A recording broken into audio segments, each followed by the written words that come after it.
પ્રધાનમંત્રી આવાસ યોજના અંતર્ગત નવા ફોર્મ છે એ ભરાવાના ચાલુ થઈ ગયા છે.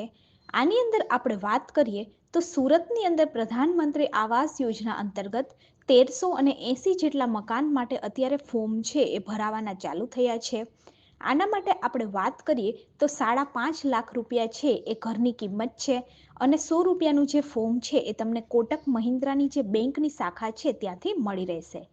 આની અંદર આપણે વાત કરીએ તો આ જે ફોર્મ છે એ 1 ફેબ્રુઆરી 2025થી લઈ અને 28 ફેબ્રુઆરી 2025 સુધી તમને કોટક મહિન્દ્રાની જે શાખાઓ છે ત્યાંથી મળી રહેશે.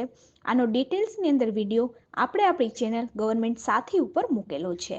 આની અંદર આપણે વાત કરીએ તો સુમન રાશિ અને સુમન પ્રકૃતિ એવી રીતે બે સ્કીમની અંદર ફોર્મ ભરાવાના ચાલુ થયા છે. સુમન રાશિની અંદર 588 જેટલા આવાસ અને સુમન પ્રકૃતિની અંદર 792 જેટલા આવાસ છે એ અવેલેબલ